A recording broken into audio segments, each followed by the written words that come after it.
Welcome back to Voices in the Dark, where anonymous callers share their deepest secrets, the host announced. Remember, folks, what happens in the dark stays in the dark. Unless, of course, it makes for good radio.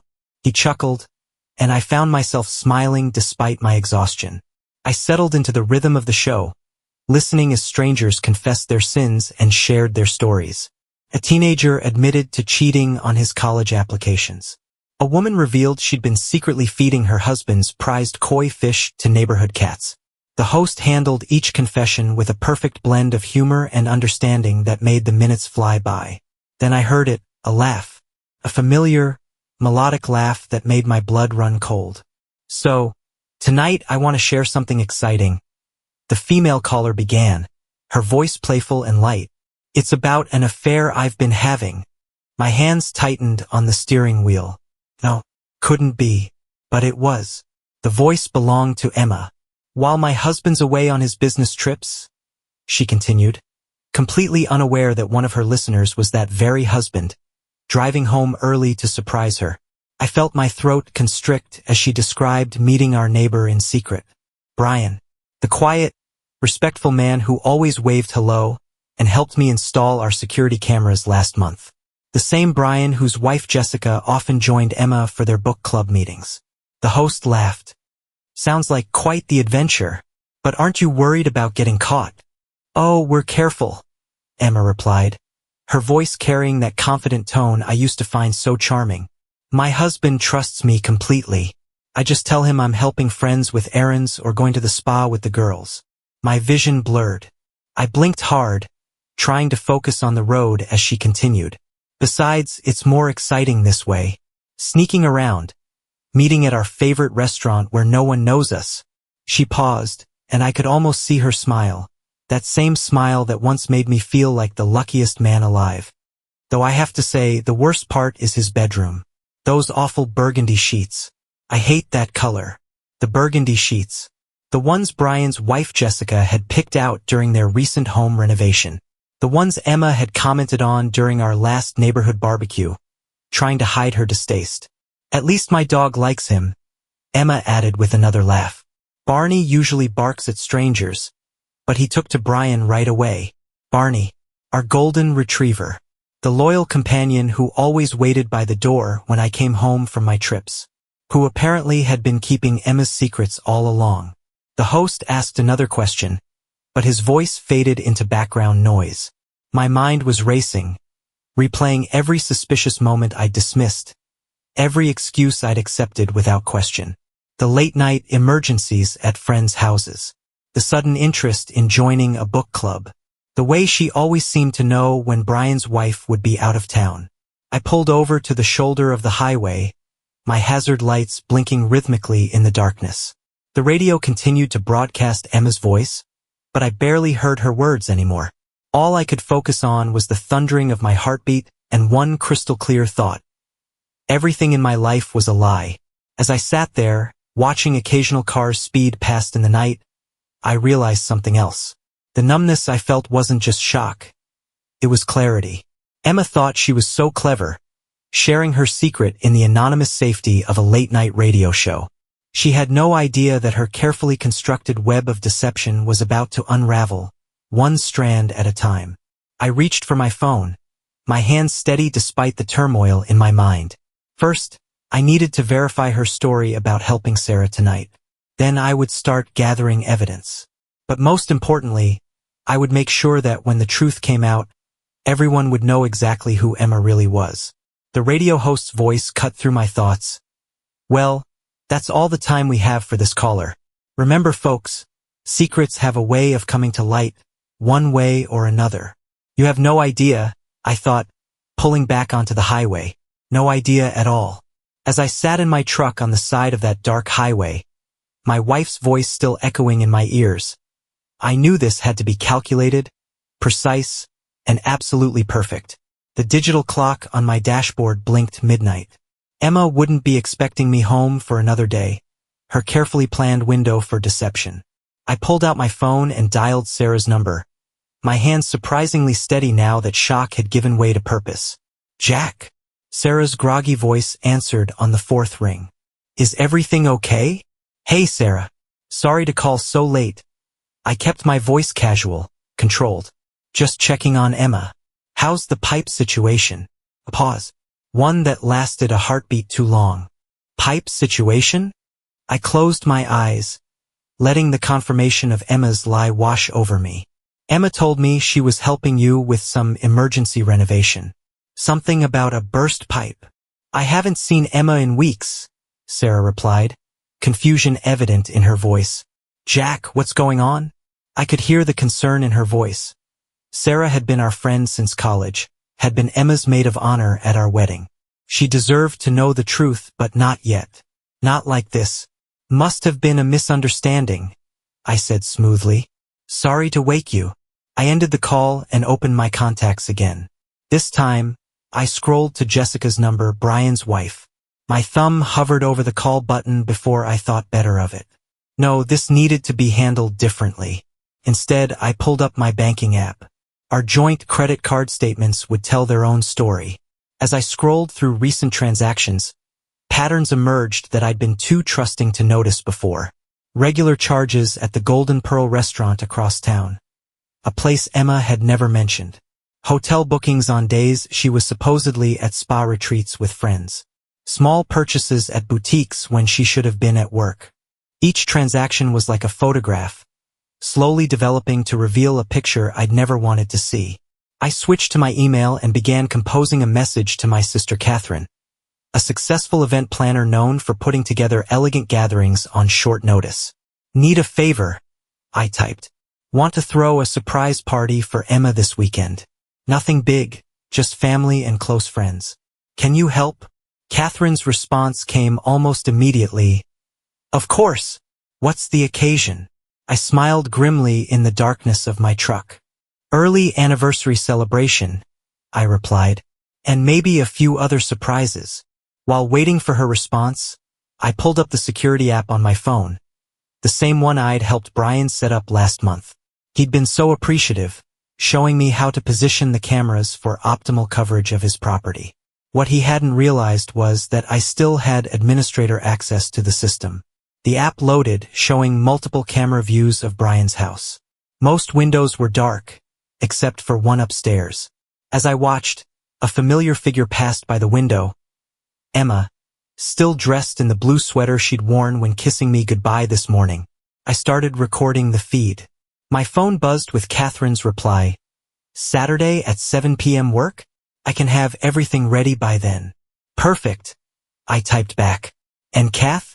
Make sure to invite Brian and Jessica from next door. They wouldn't want to miss this. I put the truck in drive and pulled back onto the highway, but I wasn't heading home. Instead, I turned toward the city. I had 2 days to gather everything I needed, and I knew exactly where to start. The neon sign of the Golden Pearl restaurant glowed in the distance. The same restaurant Emma had mentioned on the radio show. The place where the staff might recognize her, not as my wife, but as someone else's lover.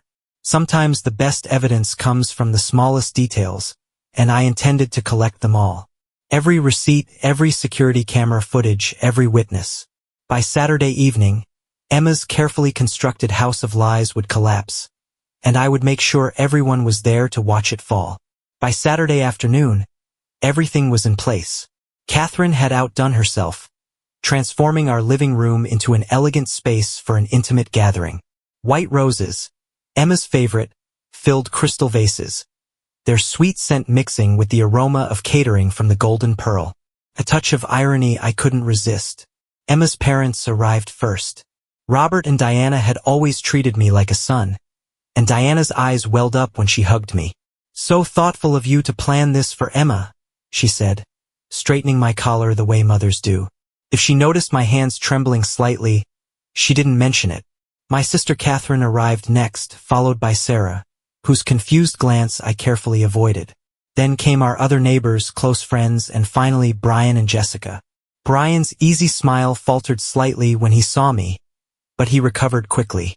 Thought you were supposed to be in Chicago until tomorrow, he said, clapping me on the shoulder. Finished early, I replied, noting how Jessica's eyes narrowed at her husband's reaction.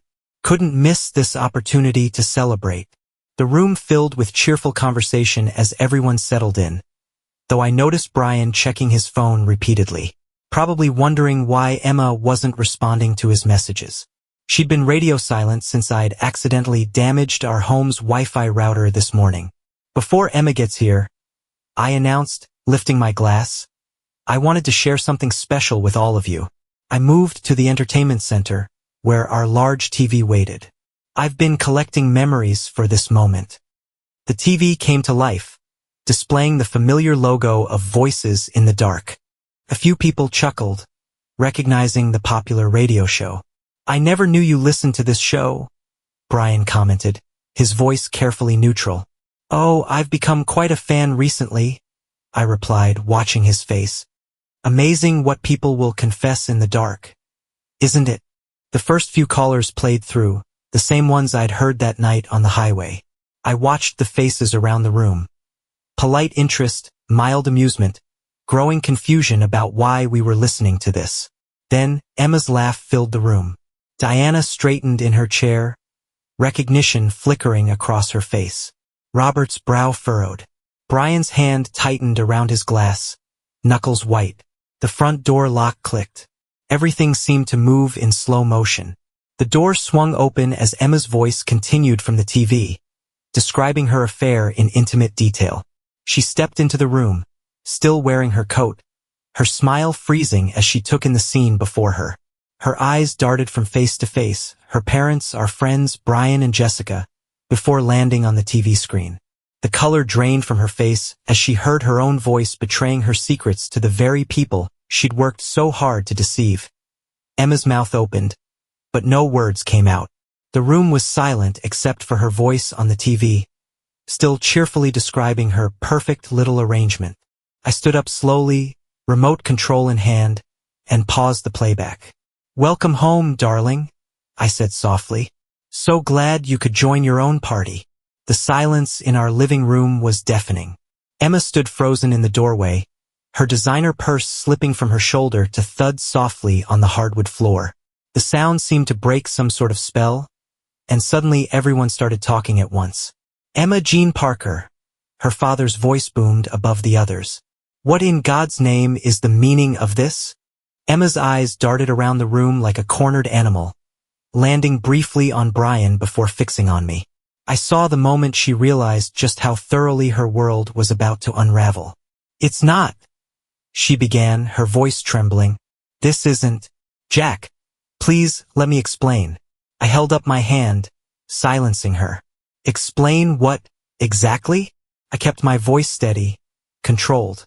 How about we start with where you were tonight? I told you, I was helping Sarah with her burst pipe? Sarah interrupted, standing up from her seat on the couch. That's interesting, Emma, considering I haven't seen you in weeks.